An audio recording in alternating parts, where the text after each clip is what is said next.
La semaine dernière, pour ceux qui étaient là, nous avons évoqué, j'avais à cœur d'évoquer un sujet, le sujet du déclin spirituel,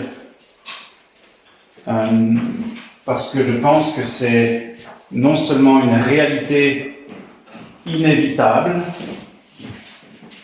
mais pas irrémédiable. Inévitable dans le sens où tout chrétien véritable, tout disciple de Jésus connaîtra des temps de déclin spirituel. La vie chrétienne est comparée à pas mal de choses dans la Bible, à un combat à certains endroits, à d'autres endroits elle est comparée à la patience du travail de l'agriculteur. Dans le texte que nous avons vu la semaine dernière et sur lequel nous allons encore réfléchir aujourd'hui, la vie chrétienne est comparée plutôt à une course. Et une course de fond, et non pas un sprint. Ce qui implique que nous avons besoin de persévérer, et ce qui implique aussi que nous allons probablement rencontrer des obstacles, des tentations, ou bien à ralentir, ou bien à nous arrêter, ou bien parfois même à dévier. Mais loué soit Dieu parce que sa parole, tout en nous disant de prendre garde au déclin spirituel, sa parole nous dit aussi qu'il y a un remède que Dieu fournit. Il y a une solution au déclin spirituel. Alors je fais une parenthèse rapide pour préciser que nous avons la conviction dans cette Église que le salut ne peut pas se perdre. Toute personne qui a véritablement expérimenté la nouvelle naissance ne peut pas perdre le salut. Nous croyons que c'est ce que la Bible enseigne. Quiconque a reçu la vie éternelle l'a reçue pour toujours. Mais dans cette vie éternelle qui commence déjà ici-bas, il est possible de plus ou moins suivre fidèlement le Seigneur. Et plus nous sommes attachés au Seigneur, plus notre âme fleurit, plus notre attache au Seigneur est un peu lâche, moins ferme, plus notre âme, au contraire, fane, notre esprit diminue dans sa vigueur, dans sa capacité à servir le Seigneur et à se réjouir du salut. Je ne vais pas revenir sur tout ce qu'on a vu la semaine dernière concernant quelques causes du déclin spirituel. On avait terminé la semaine dernière en annonçant le remède, et je vous invite à ouvrir vos Bibles dans Hébreux au chapitre 12. Nous lirons les 3 premiers versets, Hébreux 12, versets 1 à 3. Le titre de cette prédication, si vous en voulez un, « Courons en ayant les regards sur Jésus ». Courons en ayant les regards sur Jésus.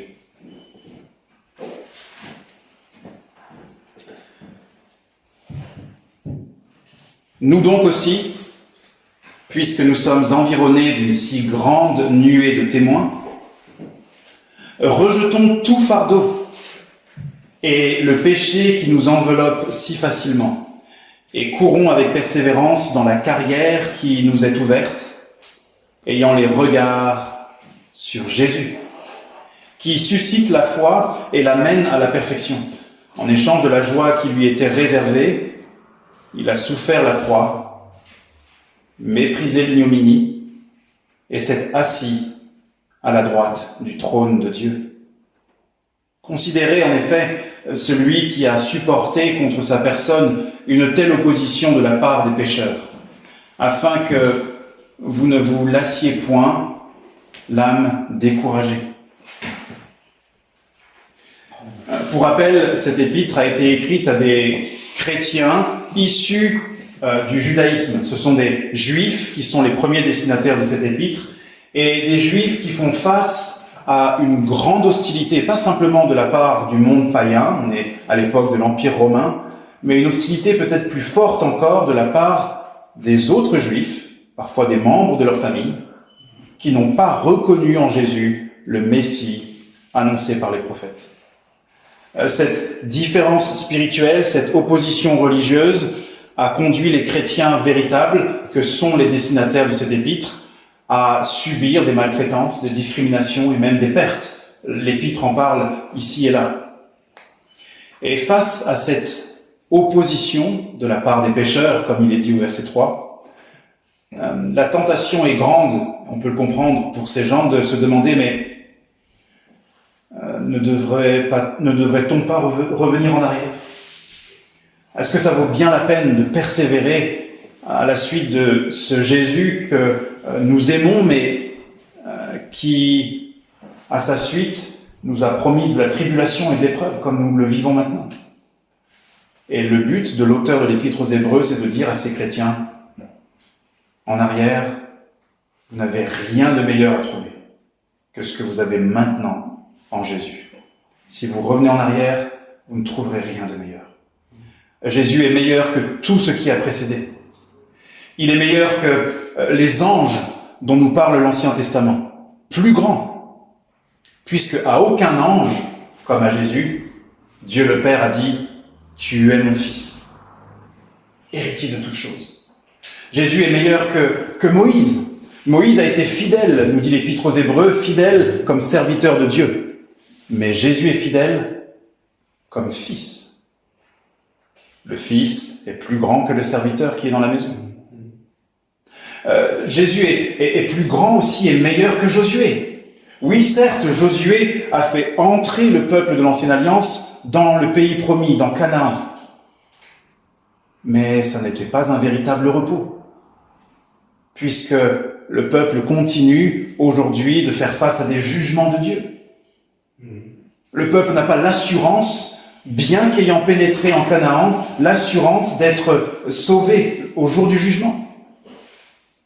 Mais vous, qui avez placé votre confiance en Jésus, vous avez placé votre confiance dans celui qui est le Seigneur du sabbat, le Seigneur du repos.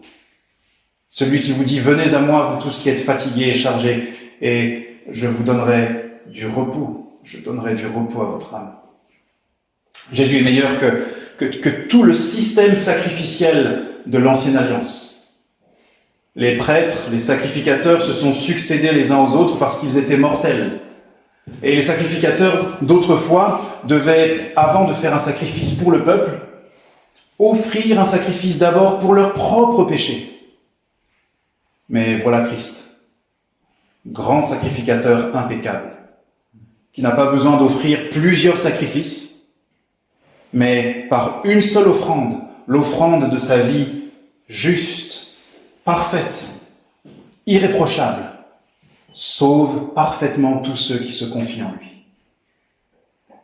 Et c'est ce que l'auteur de l'Épître aux Hébreux essaye donc de rappeler à ses croyants en leur disant « Vous avez tout en Jésus, vous avez tout gagné, il n'y a rien de meilleur à trouver en arrière. » D'ailleurs, même tout ce qui était en arrière annonçait en réalité ce que vous avez trouvé maintenant en Jésus. Persévérez donc, persévérez.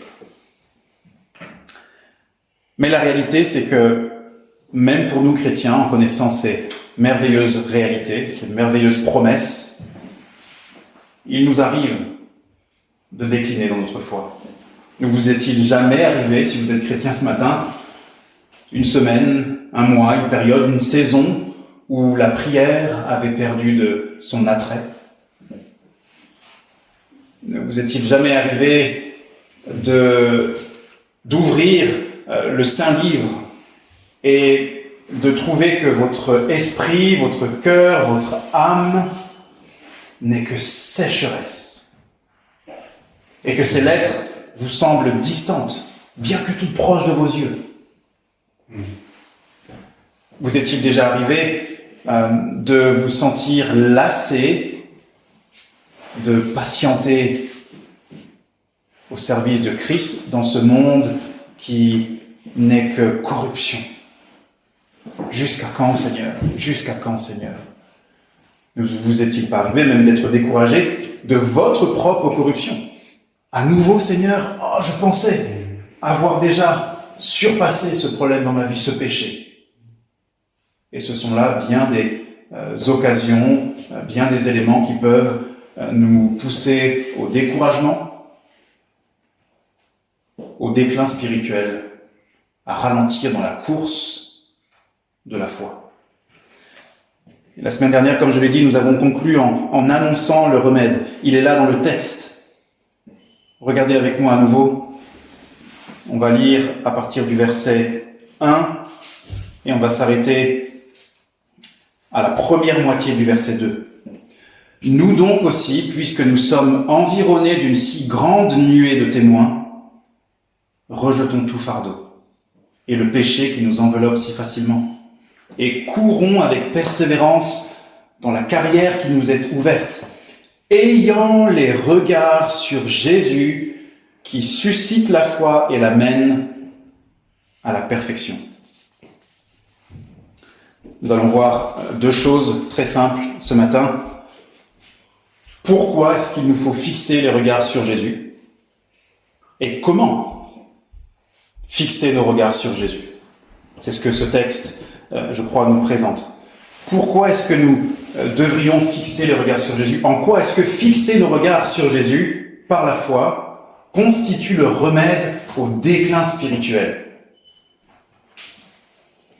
Eh bien, j'aimerais dire trois choses pour justifier et expliquer ce que le texte nous présente ici. D'abord, fixons nos regards sur Jésus. Première raison, parce que c'est ce que le texte nous demande. Où est-ce que je vais en venir? Si nous avons goûté que Dieu est bon, comme on l'a lu tout à l'heure dans 1 Pierre, si nous avons confiance que Dieu sait mieux, on a parlé de sa sagesse, Dieu nous instruit. Si nous sommes devenus ses enfants, des enfants d'obéissance, parce qu'il nous a transformés par sa grâce, eh bien il nous suffit que Dieu dise « Fixez vos regards sur Jésus, écoutez-le car c'est mon Fils bien-aimé, voici mon Fils bien-aimé ». Eh bien pour nous croyants, pour nous chrétiens, la parole de notre Dieu suffit. S'il n'y avait pas d'autre explication que celle-là, nous devrions fixer quand même nos regards sur Jésus, en sachant que c'est bon, parce que Dieu le dit. Il n'y a rien que Dieu ne commande à son peuple, à ses serviteurs et à ses servantes qui ne soit pas bon. Que dit la Bible concernant les commandements de Dieu? Vous pouvez simplement écouter un extrait du psaume 19 qui décrit ce que sont les commandements de Dieu pour le peuple de Dieu. Psaume 19, nous lisons et nous entendons ceci. Verset 8. La loi de l'Éternel est parfaite. Elle restaure l'âme. Et de quoi avons-nous besoin lorsque nous déclinons spirituellement? N'est-ce pas d'une restauration? Et Dieu nous demande et nous commande, fixez vos regards sur Jésus. Le témoignage de l'Éternel est véritable. Il rend sage l'ignorant. Quand nous manquons de sagesse dans notre course de la foi, fixons nos regards sur Jésus. Parce que Dieu nous le commande, il dit la vérité, lorsqu'il dit que c'est là le remède. Les ordonnances, verset 9, de l'Éternel sont droites, elles réjouissent le cœur. Si nous avons perdu un petit peu de la joie du salut,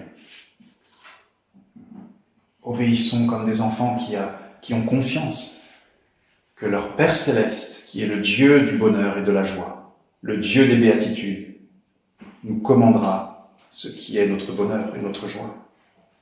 Fixez vos regards sur Jésus.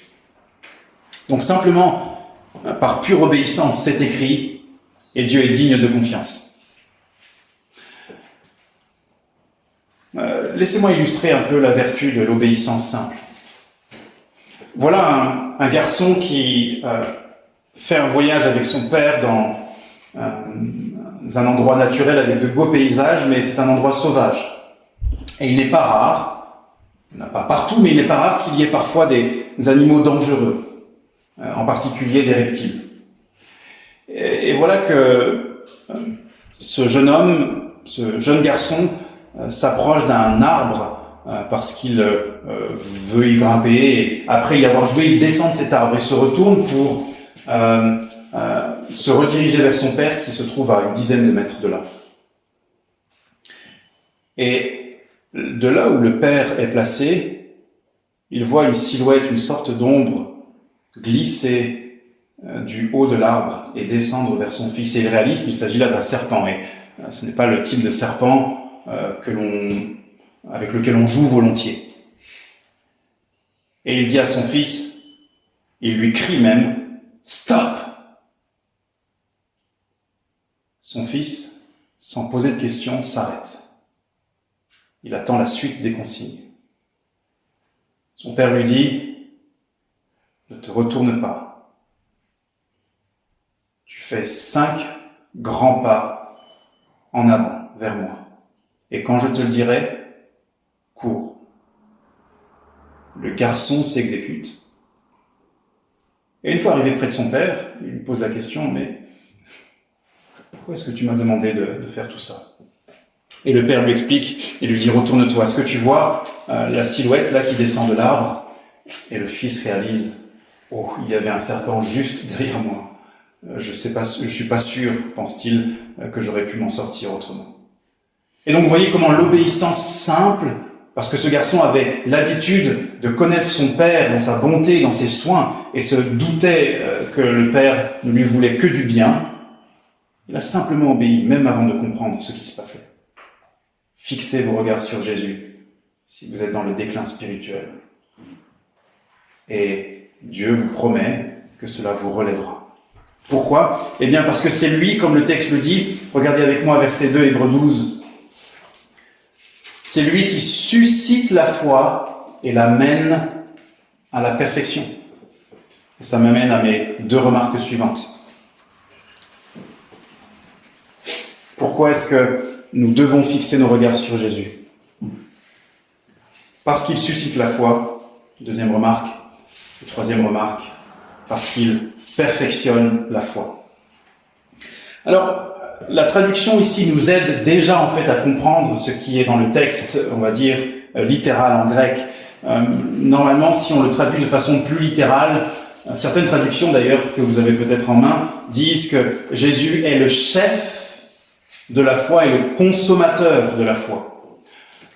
Si on veut une traduction encore plus littérale, on dirait, il est le commensateur, c'est pas vraiment français, hein, mais vous comprenez l'idée, il est l'initiateur de la foi et le finisseur, dans le sens, celui qui achève.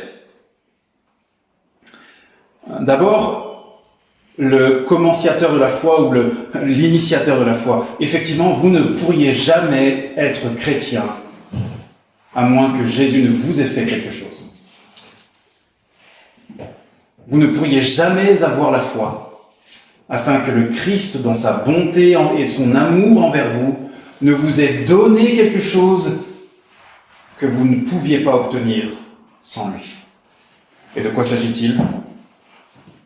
La foi. Éphésiens chapitre 2, c'est par la foi que vous êtes sauvés et non par les œuvres. Cela ne vient pas de vous, c'est le don de Dieu. C'est le don de Dieu. C'est clairement Christ qui fait que ces brebis, entendant sa voix, le reconnaissent parce qu'il leur a donné son esprit. Il les a baptisés de son esprit.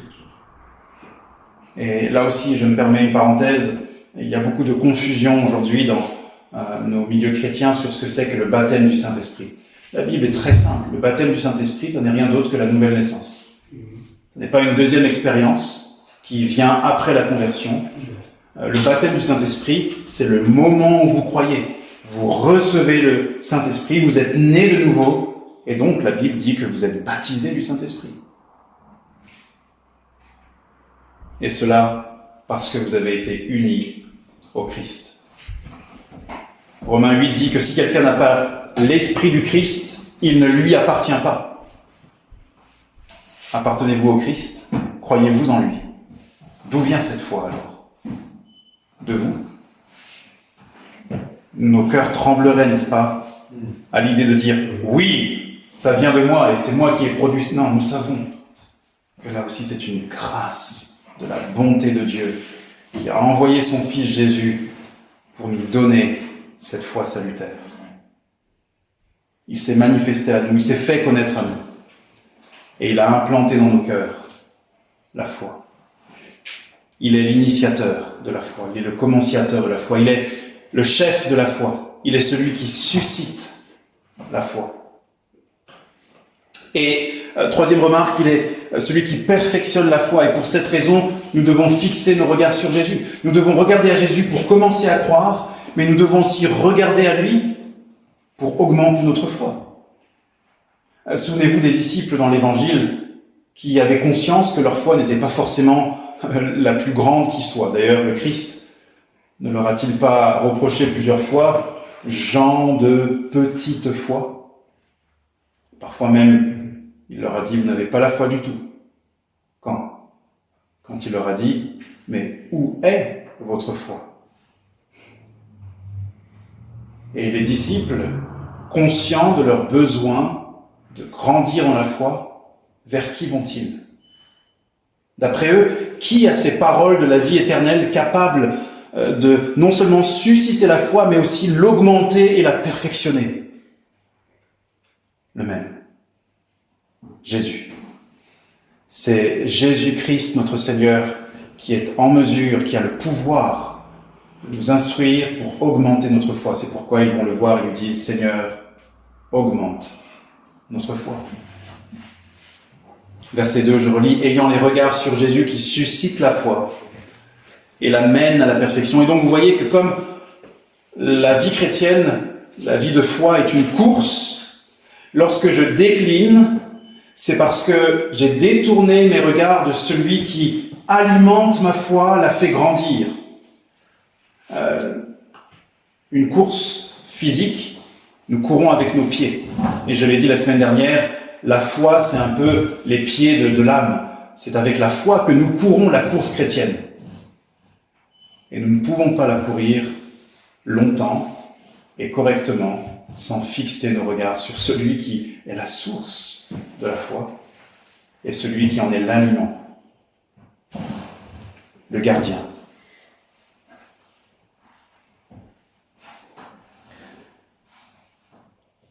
À ce stade, je pense qu'il est clair, et j'espère en tout cas qu'il est clair, que le remède spirituel, et je pense ne pas dire quelque chose de nouveau pour vous, c'est de fixer nos regards sur Jésus. Maintenant, posons-nous la question, comment fixer nos regards sur Jésus? Et là, je crois que le texte nous suggère au moins deux choses, et c'est ces deux choses que je vous propose de voir dans cette deuxième et dernière partie. Deux choses pour fixer nos regards sur Jésus. D'abord, premièrement, pour courir la course chrétienne, la course de la foi, en fixant nos regards sur Jésus, vous devez tenir compte des témoins de la foi. Vous devez tenir compte des témoins de la foi. C'est ce que le premier verset nous enseigne. Nous donc aussi, puisque nous sommes environnés d'une si grande nuée de témoins, puis il développe, et ensuite, courons avec persévérance. Le donc ici suggère qu'il y a un lien de cause à effet entre le fait de tenir compte, de constater, de réaliser que nous sommes entourés d'une si grande nuée de témoins, et le fait de persévérer avec endurance dans la course de la foi. Quel est ce lien? Quel est le rapport? Pour poser la question autrement, quel est l'avantage que nous procurent les témoins de la foi? Qui sont-ils même? Vous le savez, si vous avez lu l'Épître aux Hébreux, le chapitre 11, on l'a dit la semaine dernière, est ce qu'on appelle souvent la galerie des héros de la foi. Puisque dans le chapitre 11, l'auteur va énumérer plusieurs croyants et croyantes de l'Ancienne Alliance qui, par leur foi, ont reçu de Dieu l'approbation, un témoignage favorable, parce qu'ils ont persévéré malgré les obstacles et malgré bien des difficultés, en fixant leur confiance en Dieu, appuyés sur les promesses que Dieu leur avait faites. Et j'aimerais faire deux remarques par rapport à ce que nous procurent les témoins de la foi, ce que peuvent vous procurer les témoins de la foi, et j'irai même plus loin. Si vous êtes chrétien depuis quelque temps seulement, ou depuis longtemps, vous avez déjà reçu des bénéfices de la part des témoins de la foi qui vous entourent. D'abord, les témoins de la foi nous procurent un entourage, puis, deuxièmement, ils nous procurent un encouragement. Ils nous procurent un entourage, puis un encouragement. D'abord, un entourage. Est-ce que vous avez remarqué que le texte parle du fait que nous sommes environnés, présent continu, d'une si grande nuée de témoins? Autrement dit, il s'agit là d'une réalité qui nous accompagne. Les saints d'hier sont avec nous, et quand je parle des saints, la Bible dit que ce sont tout simplement les chrétiens. Les chrétiens d'autrefois sont avec nous et nous entourent. Les chrétiens d'aujourd'hui sont avec nous et nous entourent. Ce sont des témoins de la foi qui constituent notre entourage. Laissez-moi vous montrer que vous êtes au bénéfice des témoins d'autrefois. Hébreux 11. Regardez avec moi le verset 4.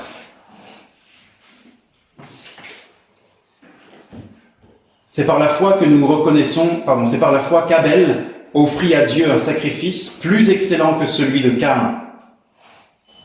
C'est par elle, c'est-à-dire la foi, qu'il fut déclaré juste, Dieu approuvant ses offrandes, et c'est par elle, la foi, qu'il parle encore, quoique mort. Caïn est un témoin de la foi que Dieu met à votre disposition, pour ainsi dire. Pour être précis, son exemple, qui nous est relaté dans les Écritures, nous sert pour la foi, nous sert pour courir cette course. Nous voyons Abel et nous comprenons que si je veux courir une course qui plaît à Dieu et qui bénit mon âme, alors je dois tenir compte de ce que Dieu demande en ce qui concerne son culte, la manière de l'adorer, la manière de lui faire des offrandes, avec foi et un cœur bien disposé. Vous voyez comment un témoin d'autrefois, que vous n'avez jamais vu de vos yeux, mais dont l'Écriture vous parle, est à votre bénéfice. Son témoignage vous accompagne. Alors regardez aussi le verset 24 du même chapitre. Un autre témoin encore, Moïse. C'est par la foi que Moïse, devenu grand, refusa d'être appelé fils de la fille de Pharaon. Il préféra être maltraité avec le peuple de Dieu que d'avoir pour un temps la jouissance du péché. Il regarda l'opprobre, la honte, l'insulte de Christ comme une richesse plus grande que les trésors de l'Égypte. C'est-à-dire, il a préféré être insulté à cause de sa fidélité à Christ que les trésors, les richesses de l'Égypte. Car, écoutez bien, il avait les yeux fixés sur la rémunération. En quoi est-ce que Moïse constitue aussi votre entourage? Mais vous avez remarqué, qui est-ce que Moïse a regardé? Verset 26. Christ. Christ. Comme vous et moi. Comme vous et moi. Alors où est-ce que je veux en venir? Vous n'êtes pas seul à courir cette course de la foi. Vous n'êtes pas seul. Vous êtes entouré d'une grande nuée de témoins. Ils sont vos conseillers. Ils sont vos modèles, même avec leurs imperfections. Ils sont, par leur expérience, votre gain de sagesse, en observant leur manière de courir. Si vous avez fait du sport en club, peut-être que vous avez, dans ce club, rencontré des personnes qui étaient plus douées que vous. Et si on a un minimum de jugeote dans un club où des gens sont plus doués que nous, qu'est-ce qu'on fait pour progresser? Eh bien, on a l'humilité d'observer attentivement ceux qui sont plus doués que nous, ceux qui sont un peu plus avancés, pour chercher à les imiter. Comment est-ce qu'il fait? Quelle est sa manière de courir peut-être, de se déplacer? Et même de les consulter.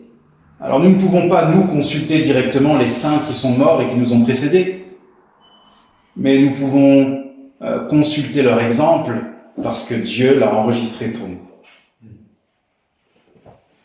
Avant de conclure cette partie sur l'entourage, laissez-moi lire avec vous un texte dans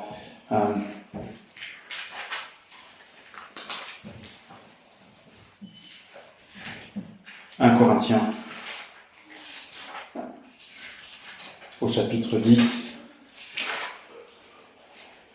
Saviez-vous que lorsque l'Esprit de Dieu inspirait les prophètes à écrire ce qu'ils ont écrit dans l'Ancien Testament et le Nouveau Testament, mais l'Ancien Testament en particulier, saviez-vous que Dieu pensait à chacun de ses enfants, à chacun de vous qui êtes chrétiens aujourd'hui et qui n'étiez même pas nés encore? Voulez-vous que je vous le prouve? Regardez cet encouragement. 1 Corinthiens chapitre 10, verset 11. Paul va mentionner plusieurs exemples, alors ici plutôt des exemples négatifs, mais ce qu'il va dire au verset 11 vaut pour tous les exemples à la fois négatifs, comme ça on ne les imite pas, mais aussi les exemples positifs pour que nous les imitions. Ces choses leur sont arrivées, verset 11, pour servir d'exemple, et elles ont été écrites pour notre instruction, à nous qui sommes parvenus à la fin des siècles. Nous sommes à la fin des siècles. Nous sommes dans les derniers jours depuis que le Christ est mort, ressuscité et assis à la droite du Père. Et Paul nous dit ici par le Saint-Esprit que Dieu pensait à nous lorsqu'il a choisi et sélectionné les événements qu'il voulait porter à notre connaissance. Nous sommes entourés d'une si grande nuée de témoins et c'est une bénédiction de Dieu. Et à la tête de cet entourage, qui se trouve à la tête de cette nuée de témoins? Revenons dans Hébreux. Jésus lui-même. Jésus lui-même. Versets 2 et 3. Ayant les regards sur Jésus qui suscite la foi et l'amène à la perfection, en échange de la joie qui lui était réservée, il a souffert la croix, méprisé l'ignominie et s'est assis à la droite du trône de Dieu. Considérez en effet celui qui a supporté contre sa personne une telle opposition de la part des pécheurs, afin que vous ne vous lassiez point l'âme découragée. Saviez-vous que Jésus était un témoin de la foi? Notre Seigneur Jésus est Dieu. Amen. Jésus est Dieu. Il n'a pas commencé à être Dieu. Il est Dieu depuis toujours. Vrai Dieu de vrai Dieu. Deuxième personne de la Trinité, n'est-ce pas? Ok. Mais parfois, je crois que nous, chrétiens, nous nous privons d'un bienfait spirituel incomparable en voulant négliger, consciemment ou inconsciemment, la réelle humanité de notre Seigneur. Il s'est incarné. Il est devenu semblable à nous en toutes choses, excepté le péché. Autrement dit, le Seigneur Jésus, lorsqu'il s'est abaissé pour prendre la forme d'un serviteur, a vécu lui aussi par la foi. La confiance dans la parole de Dieu, dans les promesses de Dieu le Père. Et en ce sens, le Seigneur Jésus constitue aussi notre entourage pour cette course de la foi. Pour prendre une image, une illustration qu'un pasteur utilise pour expliquer cette réalité, il dit qu'il avait fait, lui, de la course à pied et qu'il se souviendra toujours d'un excellent coach qui les coachait à l'époque. Il dit que ce coach ne se contentait pas de les instruire au sujet de comment bien courir. Mais c'est ce coach qui les a amenés aussi quand ils avaient des courses, qui les amenait jusqu'au point de départ de la course. Jésus qui nous amène au point de départ de la foi.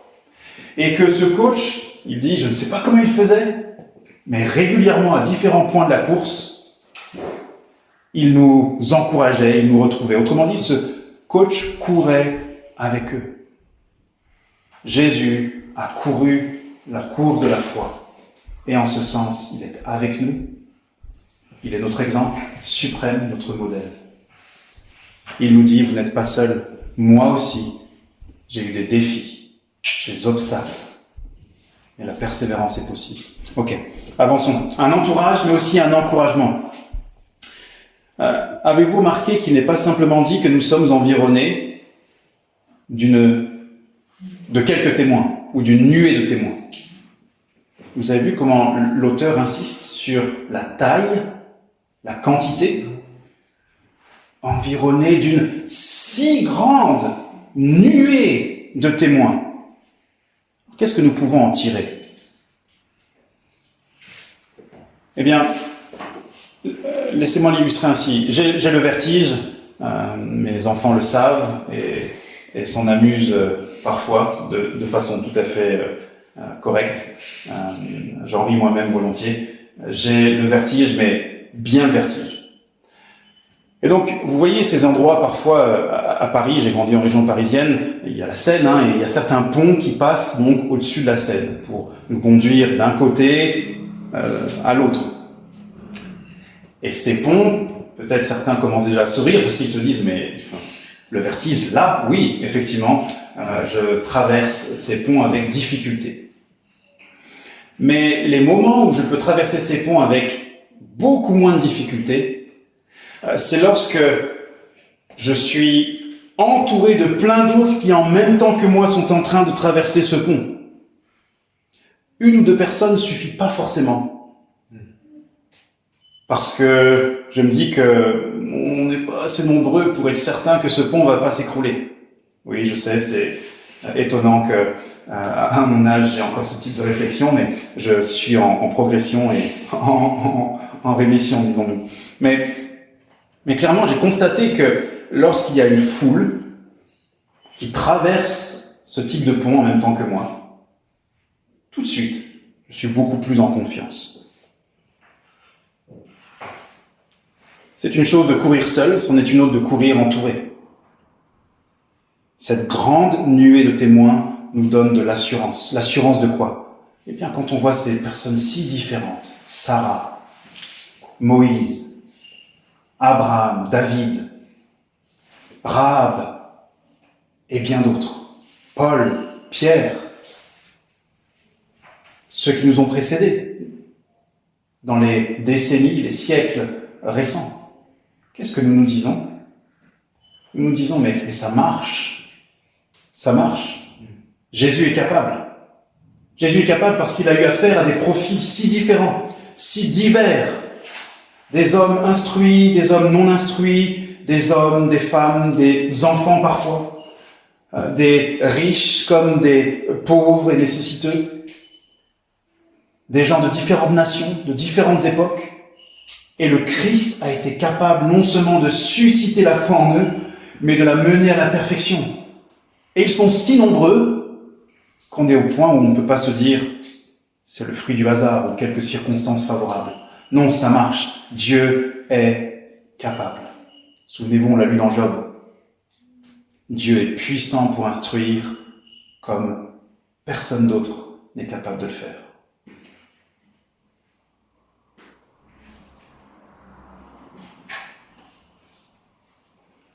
J'en viens à deux leçons qu'on peut en tirer. Avant de nous intéresser au deuxième comment.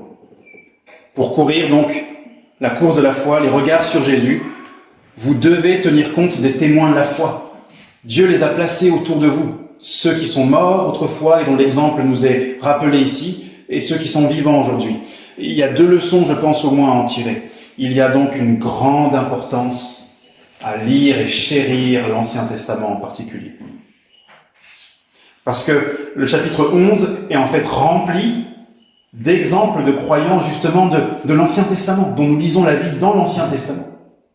Alors il doit mentionner aussi les croyants de la Nouvelle Alliance, mais ne nous privons pas de cette histoire qui est notre histoire, l'histoire de notre Dieu.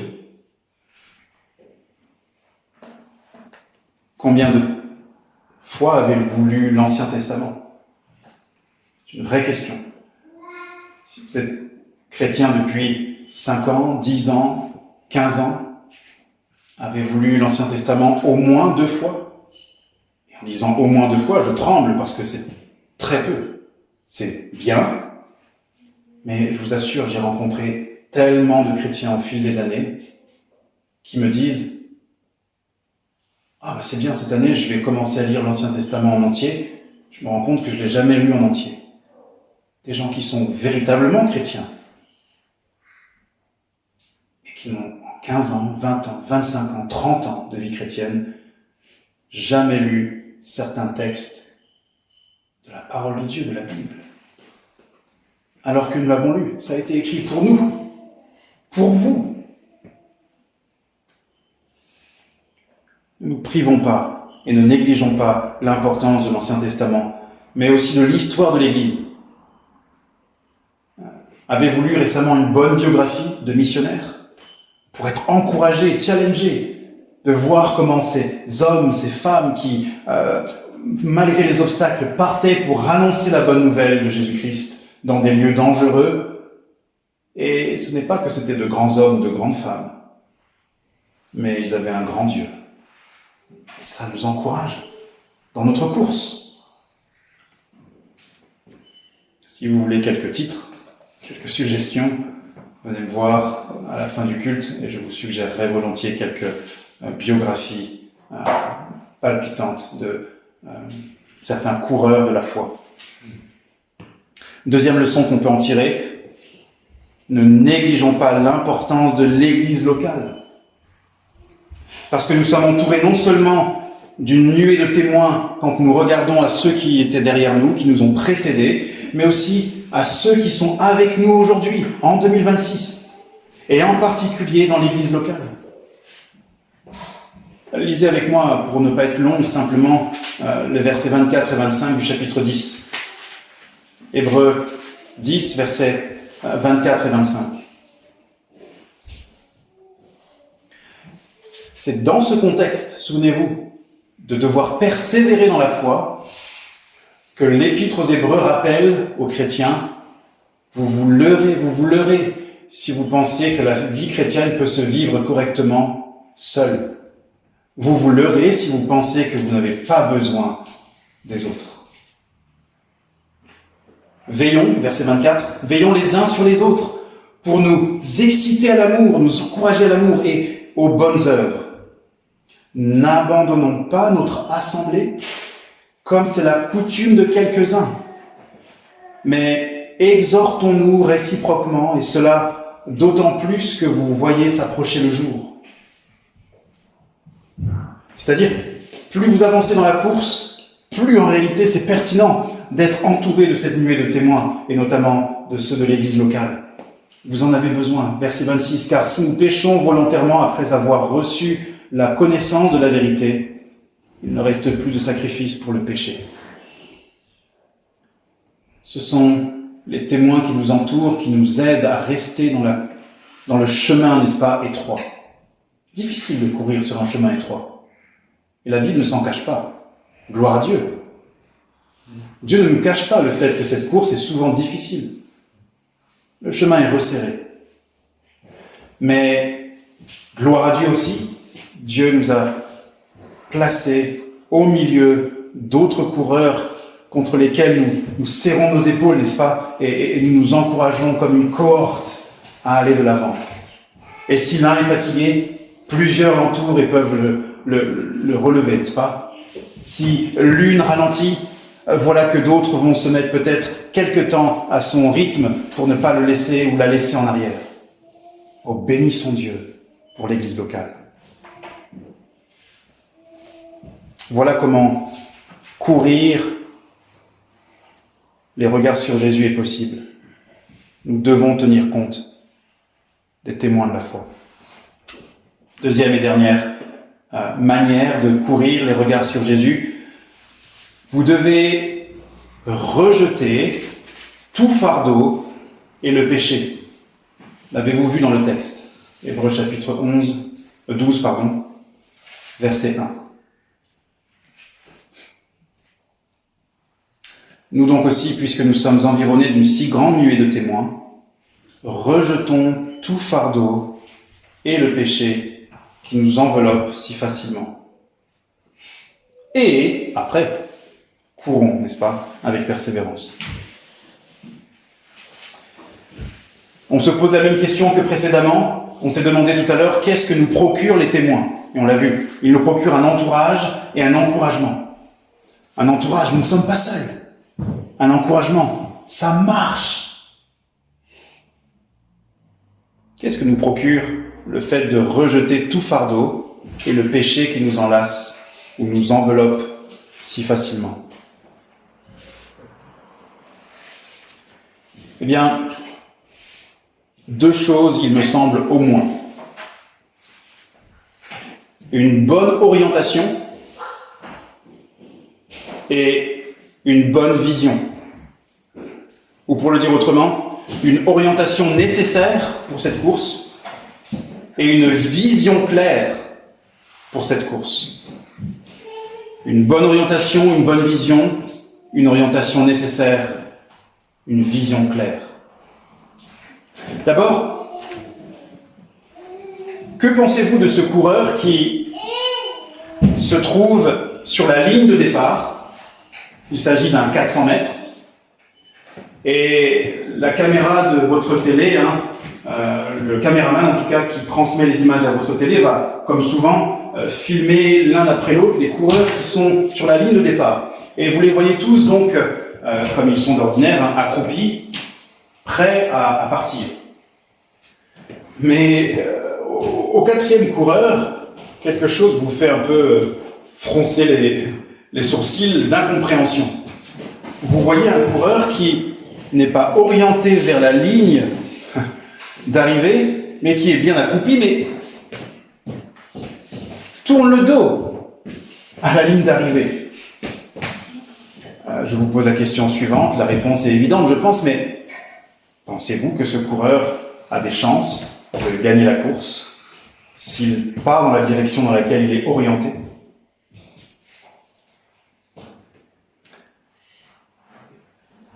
Pourquoi est-ce que nous avons besoin d'une bonne orientation, d'une orientation qui est nécessaire? Eh bien, pensez au fardeau. Il nous faut rejeter tout fardeau, parce que les fardeaux ont tendance à nous désorienter, je dirais plutôt, à nous orienter dans la mauvaise direction. Les fardeaux nous écrasent. Ils nous font, pour ainsi dire, baisser la tête. Ils sont en train de peser sur nos épaules, au point que nous nous focalisons sur ce qui nous préoccupe et nous alourdit, plutôt que de nous focaliser sur Jésus, sur lequel nous devons fixer nos regards. Quels sont les fardeaux? Eh bien, le texte le dit, tout fardeau. Potentiellement, toute anxiété, toute inquiétude, toute préoccupation, illégitime ou légitime, mais qu'au lieu de mettre au pied du Seigneur Jésus, comme Pierre y exhorte ses lecteurs, nous gardons sur nous. Alors que Paul le dit dans Philippiens 4, « Ne vous inquiétez de rien, mais en toute chose, faites connaître à Dieu vos besoins. » Et que se passera-t-il ensuite? La paix de Dieu qui surpasse toute intelligence gardera votre cœur en le Seigneur. Mais lorsque nous sommes croulant sous un fardeau qui n'est pas le joug du Seigneur, eh bien nous sommes en train de baisser la tête, de nous focaliser sur le problème. Il accapare nos pensées. Et lorsque nous nous focalisons sur le problème, peut-être qu'il se trouve à 10 mètres devant nous, à 15 mètres de notre course, nous avons de moins en moins envie de courir. Qui veut courir aux problèmes et aux difficultés? Qui a envie de se précipiter dans l'épreuve du feu? Et vous voyez comment le découragement peut facilement s'installer, parce que nous n'avons pas la bonne orientation, la bonne perspective. Nous ne regardons pas au bon endroit.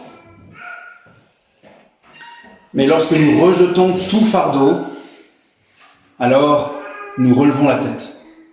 Et nous sommes en mesure de nous souvenir, mais oui, cette course vaut la peine d'être courue parce que c'est cette course qui me conduira à me saisir de Jésus comme Jésus s'est saisi de moi.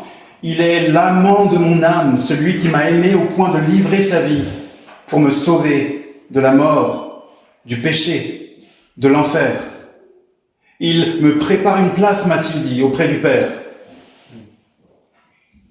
Là où il n'y aura plus ni cri, ni deuil, ni mort, ni douleur.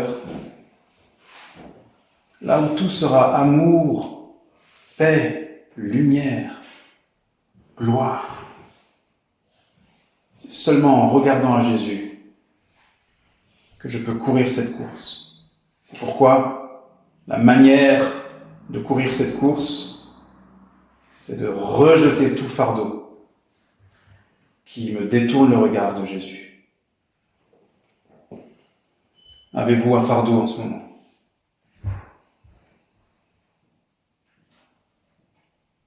Qu'il soit légitime ou non. Sondez votre vie de ces derniers jours, de ces derniers mois, de ces dernières années peut-être. Y a-t-il quelque chose qui vous préoccupe au point de vous détourner, de vous ralentir, de vous décourager de cette course? Y a-t-il un souci du lendemain que vous avez importé aujourd'hui? Alors que le Christ vous dit, à chaque jour suffit sa peine. Y a-t-il une préoccupation que vous avez cherché à régler en priorité et qui n'est pas une préoccupation du royaume de Dieu et de sa justice que nous devons rechercher en premier? Alors vous avez là certainement la cause, la raison de votre déclin spirituel. Impossible d'expérimenter cette joie si le spectacle qui se présente à mes yeux est un spectacle préoccupant, effrayant, repoussant, décourageant. Rejetons tout fardeau. Allez à Jésus avec votre fardeau et dites-lui, Seigneur, j'ai entendu ta parole. Cette affaire est la tienne maintenant. Merci Seigneur. Je me relève et je reprends ma course. Faites-le. Faisons-le. Et faisons-le autant de fois que cela sera nécessaire. Si nous sommes conscients que sur la route, il y aura des occasions de fardeau, alors nous allons moins passer de temps à nous arrêter à chaque fardeau, à hésiter. Une fois qu'on a compris que c'est une course qui ressemble non seulement à une course d'endurance, mais aussi à une course de saut de haie, imaginez le coureur qui, à chaque haie, s'arrête d'abord pour se demander « Mais pourquoi cette haie est placée ici ? Quel temps il perd ?» Non, lève la tête, réalise que le chemin est jonché d'obstacles et de difficultés, mais que au bout se trouve celui que ton âme désire, et celui qui a désiré ton âme au point de venir sur cette terre et sauver ta vie par son sang. Lève la tête, regarde Jésus et saute maintenant chaque obstacle. Réalise que ces fardeaux font partie de la course et que tu n'es pas obligé de laisser ces fardeaux t'arrêter dans ta course. Mais ce n'est pas la seule chose à rejeter. Vous avez remarqué, on a parlé du fardeau. L'autre chose à rejeter, qu'est-ce que c'est ? Le péché. Rejetons tout fardeau et le péché qui nous enveloppe si facilement. Alors une fois qu'on a la bonne orientation, et je reviens à mon coureur, quelqu'un lui tape sur l'épaule et lui dit « C'est dans l'autre sens qu'il faut courir. » Il dit « Ah, merci, ok. » Et il se met dans le bon sens pour courir la course. Maintenant, il y a peut-être un autre problème qui peut se poser à lui. Le problème, c'est qu'il est méga myope. Et à moins d'avoir mis des lentilles ou d'avoir ses lunettes, ça peut être compliqué, s'il n'est pas en mesure, sans ses lunettes, de mettre un pas devant l'autre. Il peut être très rapide, mais il sera aussi très hésitant s'il ne voit pas à plus d'1 mètre devant lui. Et il en va de même pour le péché dans nos vies. Le péché a cet effet de nous aveugler. Il nous rend myopes, il floute à nos yeux la beauté de Jésus, sur la face duquel, comme Paul le dit, Dieu a fait resplendir sa gloire. Et si nous ne voyons pas la beauté du Christ au bout, eh bien nous sommes tentés de nous orienter en regardant ce qui est tout près de nous, là, présent, éphémère, passager. Et si nous arrêtons nos regards sur ce qui est passager, nous ne vivons plus la vie de la foi. Nous vivons par la vue. Nous ne sommes plus en train de regarder à l'horizon, à ce qui est notre espérance, mais nous regardons à ce monde qui passe. Le péché nous a leurrés, il nous a aveuglés, il nous a susurré à l'oreille qu'il y avait des joies plus faciles à obtenir, là tout près. Des joies qui ne demandent pas de persévérance et d'endurance, mais des joies de péché, donc des joies bien viles, qui font la guerre à notre âme.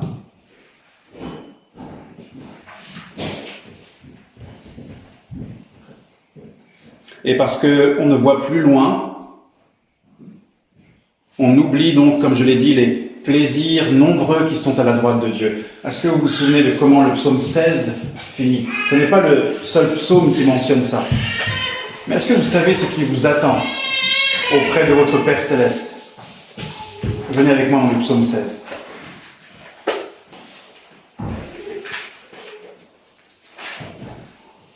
Psaume 16.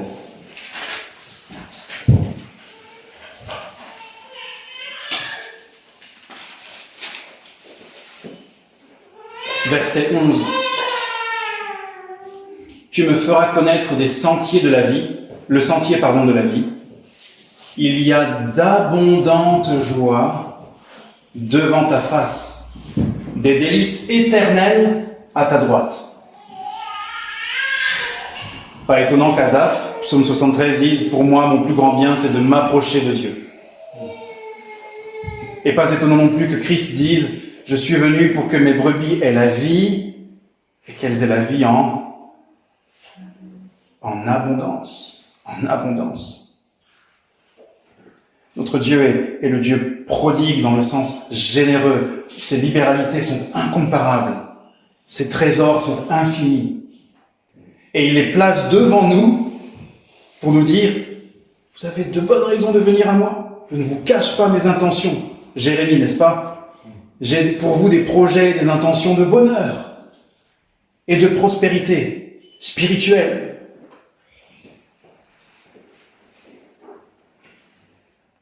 Alors rejetons le péché, parce qu'il nous aveugle, et il cache à nos yeux le but pour lequel nous courons. Le péché est capable de nous détourner de la course. Et nous avons besoin, pour courir la course de la foi, une vision claire, une bonne vision. Non seulement une bonne orientation, mais une bonne vision.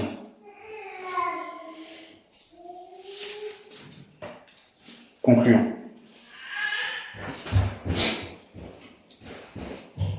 Par la grâce de Dieu, si l'objectif de cette prédication est réussi et si l'objectif pour lequel vous écoutez les prédications les dimanches est réussi aussi de votre côté, par la grâce de Dieu, nous pouvons dire, nous savons donc mieux maintenant comment résister ou comment remédier au déclin spirituel. Nous savons mieux comment courir avec persévérance, n'est-ce pas? Tenir compte de la grande nuée, de la si grande nuée de témoins qui nous encouragent, qui est notre entourage, et rejeter tout fardeau et le péché.